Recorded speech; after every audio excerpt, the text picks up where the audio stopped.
Alors c'est un projet assez particulier parce que il réunit, enfin c'est une combinaison de plusieurs choses qui a permis de faire émerger le projet, à la fois dans la conception de l'architecture, dans le développement des principes passifs, dans l'objectif économique et dans le patrimoine. On a réussi à, entre guillemets, trouver notre compte et celui du maître de l'ouvrage pour ne former que un projet qui a été mis en place par une série d'acteurs publics.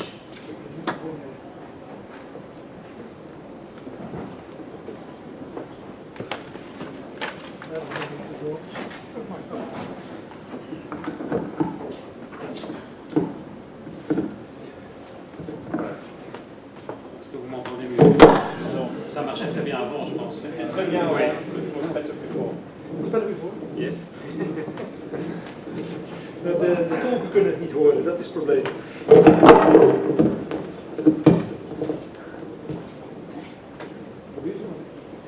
Alors, je pense que tout le monde m'entend dans la salle, mais peut-être pas dans les oreillettes. Donc je vais recommencer brièvement. Donc c'est un projet qui est issu de la volonté de plusieurs acteurs publics pour essayer de redonner vie et caractère à un petit ensemble, à une petite partie du bassin minier français qui est dans le nord de la France. Alors, bon, ce bassin minier, comme tout le monde le sait, ben, les mines sont fermées, donc il y a un énorme territoire avec un énorme potentiel de reconversion. Et le projet qu'on nous a confié via un concours, ben, c'est le résultat de toute une série de paramètres que je viens de citer, donc à la fois architecture, objectifs passifs, patrimoine, etc. Donc c'est en effet utiliser ce patrimoine comme support, comme terrain de travail ou terrain de jeu au service de l'habitat et du défi énergétique. Donc c'est prouver, donc le maître d'ouvrage voulait que l'on puisse prouver qu'on arrivait à reconvertir un site comme ça et à donner une solution au niveau de la reconversion de ce site minier. Évidemment, c'est de l'habitat social. Ça veut dire qu'on nous propose un programme avec des toutes petites maisons, avec des critères de cahier de charge très stricts à respecter, en termes de prix, en termes de patrimoine également, puisqu'on est sur un site classé UNESCO. Et donc, ben, le travail il est assez complexe. Donc le but, c'était évidemment étendre la cité jardin minière qui est juste en abord du site qu'on voit là.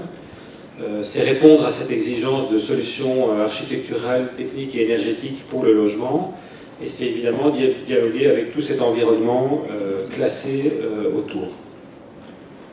Alors voilà une autre vue du site. Le terrain dont on disposait, c'est ceci. Et donc tout le bassin minier a été classé UNESCO avec une focalisation sur certains sites dont celui-ci fait partie. Alors au niveau de l'implantation, on nous a donné le terrain, il fait 1,5 hectare, et on nous a dit, ben voilà, on voudrait bien que vous mettiez à peu près 35 maisons passives dessus, ce qui pourrait être pris comme quelque chose de tout à fait faisable quand on parle, quand on a des référents d'urbanisme ou de ville, mais qui, au niveau d'une cité rurale minière comme celle-là, paraissait très dense au départ. Surtout que au niveau de la programmation, il n'y avait pas du tout de notion de compacité sur le site et qu'on nous demandait, dans la mesure du possible, de privilégier un maximum de maisons individuelles, ce qui est déjà un tout petit peu contradictoire dans la conception à la base avec ce que pourrait être un ensemble passif, puisqu'on réfléchit aussi en termes de compacité. Malgré tout, 35 maisons passives sur 1,5 hectare, c'est 1,5 fois plus dense que toute la cité que vous voyez ici aux alentours. Alors, on a fait un travail assez énorme sur l'implantation, parce qu'on nous demandait aussi de respecter des cônes de vue, donc c'est-à-dire des vues vers le terril, vers les ensembles classés qui étaient en un bout du site, et puis de caser toutes ces maisons. Donc c'est un travail donc sur les perméabilités visuelles, et aussi très fort sur l'orientation, pour profiter un maximum de l'ensoleillement. Donc toutes les maisons ont été implantées en suivant un axe nord-sud, le nord est au-dessus, et toutes les pièces de vie au maximum orientées vers le sud, dans une sorte de grand espace qu'on ne va pas vraiment qualifier de parc, bien que c'était l'objectif au début. Au début du projet, le but était vraiment d'implanter les maisons au milieu d'un site sans limite privative. Bon, on s'est rendu compte au fur et à mesure que c'était pas tenable au niveau de la viabilisation du site et qu'il fallait quand même créer des séparations, mais n'empêche, il y a quand même une forme de partage du site qui s'est développée. Alors ça, c'est une vue qui est prise du terril, où on voit que le projet il disparaît un petit peu dans l'ensemble du territoire, puisqu'on va végétaliser les pignons, puisqu'on a travaillé sur les matières, etc., pour intégrer au maximum le projet sur le site. Alors, c'est en fait le développement de quelques clos. Vous voyez qu'il y a des dessins de voitures, mais c'est juste parce qu'on doit pouvoir les faire entrer sur le site, mais tout l'aménagement est fait pour que la voiture aille le plus vite possible se ranger dans les garages. Et donc, il y a vraiment eu tout un travail sur l'implantation des maisons pour laisser les vues, pour laisser l'ensoleillement possible et pour profiter au maximum de tout le site. Finalement, on les a regroupés deux par deux.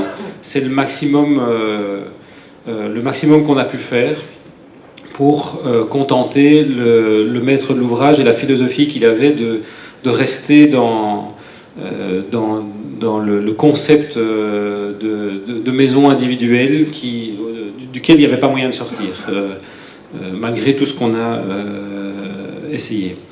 Alors, je vous disais qu'on a orienté toutes les maisons nord-sud avec des ouvertures privilégiées vers le sud pour capter le maximum de soleil, en même temps le gérer au mieux avec un pare-soleil que vous voyez sur la vue du dessus. Et puis côté nord, ben, on a ouvert quand même parce que évidemment on n'a pas d'apport énergétique, mais on a un programme qui est tellement serré dans la composition des maisons et dans le respect du cahier de charge des surfaces, etc., qu'on ne peut pas tout baser sur le bioclimatique et tout orienter vers le sud. Il n'y a pas assez de pièces qu'on pourrait affecter à juste au côté nord et qui n'aurait pas besoin d'apport énergétique. Alors on a fait tout un travail sur l'écologie de la construction de ces maisons, sur l'économie et sur évidemment l'objectif passif. Ce qui était très intéressant, c'est qu'il y avait une vision du maître de l'ouvrage dès le départ, qui était dans ce contexte social très très difficile, trouver un produit de maison qui puisse tenir la route économiquement parlant. Sachant que la région a vraiment de gros problèmes économiques, donc ils ont des moyens très très limités. Et donc, le maître de l'ouvrage s'est dit comment est-ce que je peux faire pour mettre les outils en place pour atteindre l'objectif assurément. Alors évidemment, mettre les outils en place, ça passe par la désignation de nous comme architectes, de bureaux d'études et du choix d'un entrepreneur. Ce qui n'a pas été évident dès le départ. Et donc il y a eu une procédure qui est appelée en France, mais en Belgique aussi maintenant, de dialogue compétitif qui a été mise en place pour travailler avec les acteurs locaux, avec les gens sur place, les entrepreneurs sur place, pour définir quelle était la meilleure méthode constructive. Ce qu'on a fait, c'est qu'on a, nous, proposé une solution en disant ben, cette solution-là, elle est dessinée, elle est réaliste, il y a moyen de faire le projet avec cet objectif-là, et on pense que ça tient la route financièrement. Par contre, toutes les solutions sont acceptables, et donc il y a un travail avec les entreprises qui peut se faire pour optimiser tous les choix techniques, économiques dans le projet. Alors, au départ, il nous a paru assez évident que l'ossature bois était la solution pour diverses raisons. D'abord parce qu'on savait que, économiquement parlant, les entrepreneurs sur place étaient plus performants en ossature bois qu'en construction traditionnelle avec l'objectif énergétique. Alors on va rentrer dans le détail de ce système constructif. Je vais vite passer en revue le plan. Alors sans m'attarder trop, le plan il est extrêmement rigoureux. Donc je vous ai dit, on a un cahier de charge très défini, très strict. Ça implique des petites maisons. C'est aux alentours d'une centaine de mètres carrés de surface balayable, donc c'est assez petit. Et bon, ce qu'on a fait, c'est qu'on a travaillé comme avec un miroir, c'est-à-dire qu'on a fait un miroir de gauche à droite et du nord au sud, pour toujours avoir la même organisation de maison, mais toujours avoir des espaces de vie côté sud, que la maison soit du côté nord ou du côté sud de la rue. Donc ça, c'était les plans du rez-de-chaussée, les plans de l'étage. Et alors, un élément qu'on a aussi absolument voulu garder dans la conception des maisons, et qui ne va pas dans le sens de la performance passive en termes de calcul, c'est que, vu la petitesse des maisons, on a systématiquement toujours gardé un vide dans les maisons. Alors ce vide, c'est l'échappée visuelle. Vous avez peut-être lu au début du PowerPoint la phrase d'Adolf Loos, et donc ça suit cette inspiration-là, c'est de dire qu'on est d'accord de travailler dans des tout petits espaces, mais il faut qu'on ait une échappée visuelle, une échappée spatiale pour ne pas être trop renfermé dans ces espaces.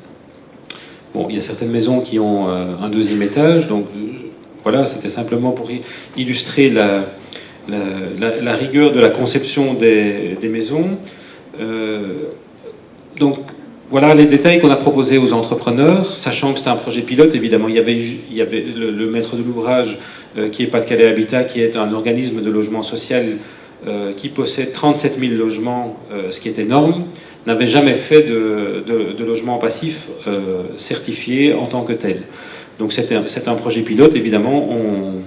On examine toutes les possibilités, toutes les solutions techniques, et donc nous avons proposé cette solution-là qui est résumée par ces deux détails aux entreprises, et puis on a fait un travail avec elles. Et petit à petit, les choses se sont mises en place.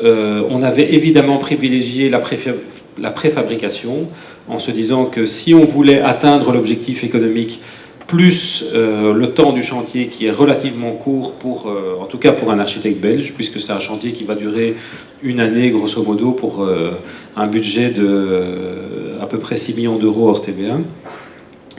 Et donc on a privilégié la préfabrication largement. Donc on a vraiment les maisons qui sont montées quasi complètement en usine, châssis compris, isolation comprise, avec presque une technologie comme on le voit dans les usines automobiles, avec une robotisation déjà assez poussée dans la construction des parois, et qui nous permet d'être vraiment performants en régularité d'exécution et en termes de prix. Ce qui permet aussi de monter les maisons, comme vous le voyez là, très très rapidement. Hein. On monte une maison en 2-3 jours sur ce chantier quand il fait beau. Et on a une maîtrise constructive qui est vraiment assez intéressante. Voilà quelques photos du montage, et qui vraiment exploite la technologie, la technologie locale au maximum. Donc les parois arrivent toutes faites sur chantier, avec les châssis, avec les bandes d'étanchéité à l'air, donc tout est vraiment préfabriqué le plus loin possible. Ensuite, les corps de métier vont intervenir vraiment très traditionnellement. Donc on n'est pas allé chercher l'exploit technique là-dedans, c'est ça qui est assez important. On a vraiment exploité le savoir-faire local, et on a insisté sur vraiment la rigueur d'exécution. Alors voilà, le projet est en cours de construction. On est à peu près à la moitié de l'exécution actuellement, et les tests d'étanchéité à l'air qui qui forment un peu l'examen de la construction sont assez concluants. Donc on n'a aucun problème, on est toujours en dessous de 0,6. Et on arrive à un prix de construction qui est un petit 10% au-dessus de ce que cet organisme de logement social pratique habituellement. Donc on est vraiment dans des performances tout à fait acceptables.